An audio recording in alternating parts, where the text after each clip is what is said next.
Screen lock किया क्या आपने? नहीं। हाँ हम भी बोलो दिख रहा है।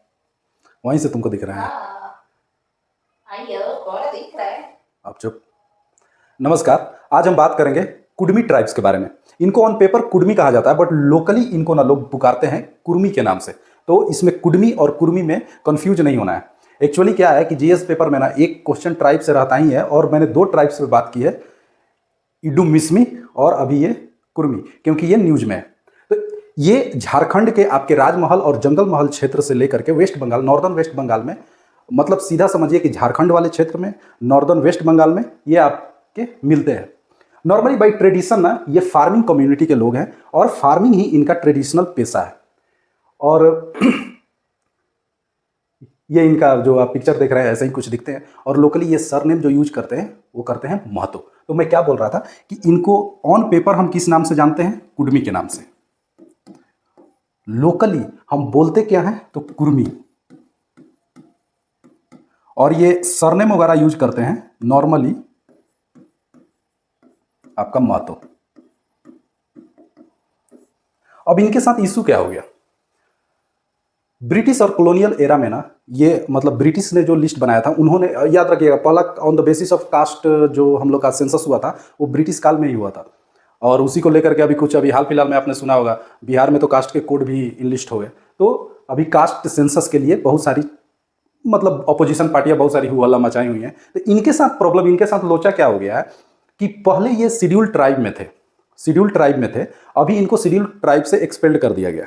इनका मानना यह है कि जो उधर की प्रिमिटिव जनजातियां हैं ना, छोटा नागपुर रीजन में आपको बहुत सारी प्रिमिटिव जनजातियां मिलेगी। आप पहले असुर सुनते होंगे, असुर राज, ऐसा तो एक असुर नाम की भी जनजाति उधर पाई जाती है। ऐसे मेनली उधर की फेमस है मुंडा, उरांव वगैरह, और वो लोग संथाली लैंग्वेज बोलते हैं। इनका यहीं पे डिमांड नहीं है, इनका डिमांड एक और है कि इनको, इनका जो करमाली लैंग्वेज है, देखिए कुर्मी क्या बोलते हैं, यहां से आपको मैच करेगा, के से कुर्मी और के से करमाली लैंग्वेज, ये इनकी मदर टंग है। तो इनका डिमांड सिर्फ अपने आप को शेड्यूल ट्राइब में इंक्लूड करना ही नहीं है, इनका कहना है कि करमाली लैंग्वेज को भी आप 8th शेड्यूल में इंक्लूड कर दीजिए। अब 8th शेड्यूल में क्या है, तो यहाँ पे अभी फिलहाल में 22 लैंग्वेज हैं जो हमारे सारे ऑफिशियल लैंग्वेज है, तो करमाली को ये इसमें मांग रहे हैं। उसके बाद इनका एक एक्चुअल मतलब अलग से एक धर्म भी है जिसको बोलते हैं सरना, सरना रिलीजन, और इसको एक अलग रिलीजन घोषित कर दिया जाए। तो क्या क्या डिमांड है कि हमको पहले अपना पुराना वाला एसटी का टेक दिया जाए, करमाली लैंग्वेज को 8th शेड्यूल में डाला जाए, और सरना को as a separate religion from Hinduism establish किया जाए। तो ये इनका डिमांड है। ये इनके कुछ लीडर हैं लोकल लेवल पे, और बहुत 5 दिन से ये लोग तबाही मचा के रखे हुए हैं, मतलब रेलवे ट्रैक को रोक दिए हैं, जाम कर दिए हैं। अब तो बात हो गई ये इनकी कहानी। हमारे यहाँ पे मकसद है ना कि आखिर एसटी और एससी को मतलब एस्क्राइब या किसी स्पेशल लिस्ट में किसको हक है देने का, कौन अधिकार देता है कि ये कास्ट एसटी में रहेगा और एससी में रहेगा। और एक चीज़ और याद रखिए, इन्हीं के रीजन से पता चलेगा, ये लोग खुद अपना रीजन बताएं, मतलब पूछा गया कि अरे भाई जब आप ब्रिटिश काल में एसटी के लिस्ट में थे तो आपको निकाल क्यों दिया गया? तो किसी किसी को शर्म आती थी, जो बड़े चढ़े लोग थे, वो आज भी किसी किसी को शर्म आती है। तो आज के बाद आपको शर्म नहीं आएगी, क्योंकि ये कोई बात नहीं है यहाँ पे कोई शर्माने वाली बात ही नहीं है।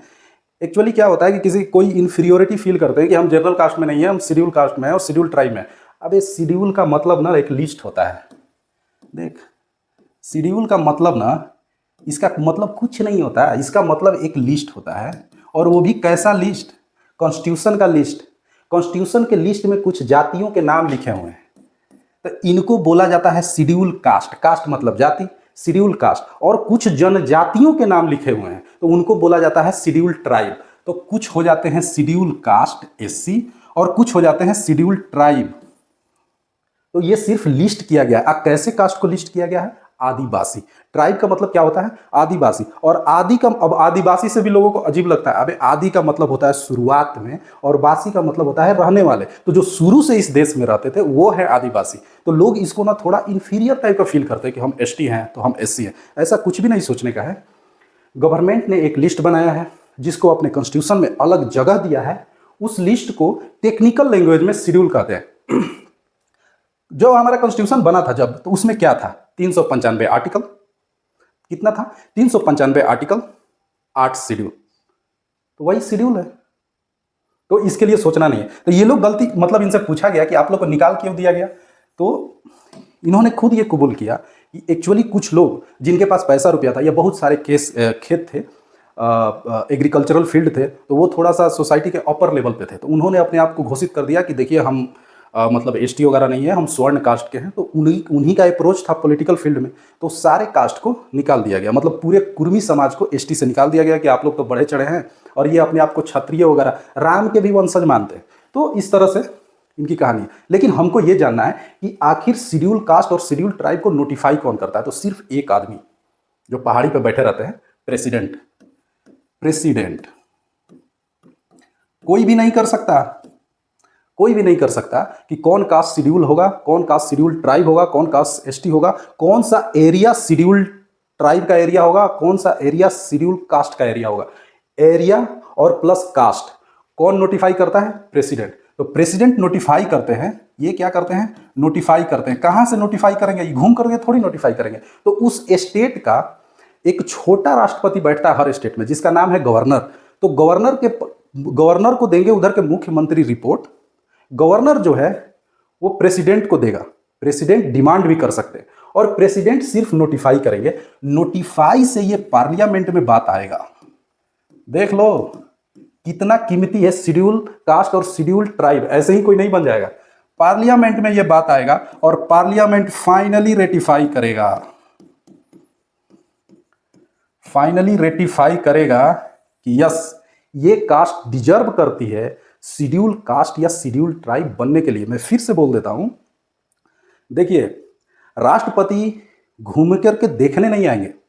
वो क्या है कि जैसे यहाँ पे एजिटेशन हो रहा है, इन्हीं का एग्जांपल दीजिए कि ये लोग अपने प्रेजेंस को साबित करने के लिए एजिटेट कर रहे हैं पिछले 5 दिन से। अब झारखंड सरकार प्रेशर में आएगी, गवर्नर पूछेंगे कि क्या बात है, तो मुख्यमंत्री बताएंगे। मुख्यमंत्री बताएंगे तो सारा रिपोर्ट हमको दीजिए, रिपोर्ट होगा, ये बात सेंटर में जाएगी। गवर्नर वहाँ के मतलब द्रौपदी मुर्मू तय हो जाए तो द्रौपदी मुर्मू के पास ये सारा रिपोर्ट जाएगा। द्रौपदी मुर्मू नोटिफाई करेंगी, मतलब कैबिनेट से पूछ करके, जो भी मंत्रिमंडल है जिसकी सरकार है उससे कैबिनेट से पूछ करके उसको नोटिफाई करेगी। फिर वो फाइल पार्लियामेंट में आएगा और 2-4 दिन 10 दिन तक कुर्ता फाड़ के बहस होगा, लात जो चप्पल चलेगा कि इसको अगर आप दे रहे हैं तो इसको कहे नहीं दे रहे हैं, मतलब इन्हीं का अधिकार है, ऐसा ऐसा बहुत सारा चीज़ तमाशा होगा। तब जाकर के कहीं फाइनली एक तो लिस्ट बनेगा और लिस्ट में ये ऐड होंगे। दूसरी बात, हर स्टेट में एससी और एसटी अलग अलग कास्ट के होते हैं।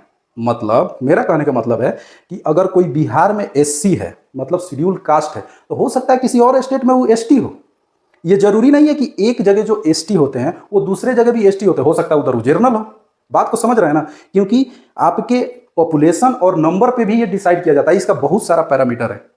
तो आज के बाद एससी या एसटी शब्द सुन करके आपको कभी भी ऐसा इंफीरियोरिटी फील नहीं करना है। बहुत कीमती चीज़ है, सब लोग का नाम लिस्ट में नहीं है, स्पेशल एरिया होता है। पॉलिटी आप लोग पढ़िएगा तब ना, पॉलिटी का क्लास में लूंगा तो आएगा उसमें। अब मैं बात क्या कर रहा था कि कुर्मी ट्राइब या कुडमी ट्राइब का लोकेशन। तो देखिए राजमहल और जंगल महल दोनों याद रखिएगा। राजमहल की पहाड़ियाँ झारखंड में और जंगल महल की पहाड़ियाँ जो है नॉर्दर्न वेस्ट बंगाल में। तो ये उनका लोकेशन है। कुछ छिटपुट इधर से बहक के आसाम में भी मिलता है। तो इतने ज्योग्राफिकल एरिया में ये डिस्ट्रीब्यूशन है। कुछ आपके उड़ीसा में भी मिलते हैं। तो इधर के ही क्षेत्र में आपके कुर्मी या कुडमी जनजाति। लेकिन एक्चुअल में जब ब्रिटिशरों के लिस्ट में थे तो फाइनली कंक्लूजन यही कहता है कि इनको एसटी का जो ये डिमांड कर रहे हैं वो सही है और इनको मिलना चाहिए। क्योंकि अगर शुरुआत से ये थे तो एक की गलती है तो सबको उसकी सज़ा तो नहीं मिलनी चाहिए। तो इनको इस तरह से प्रोटेस्ट ना करके सारा डॉक्यूमेंट अपने गवर्नर साहब को देना चाहिए। गवर्नर के बाद ये प्रेसिडेंट के पास जाए, प्रेसिडेंट के पास जो बाकी कार्रवाई है अगले सेशन में हो। तो इस तरह से ये बात है। तो फिलहाल के लिए इतना ही। Thank you. देखो तो क्या हुआ।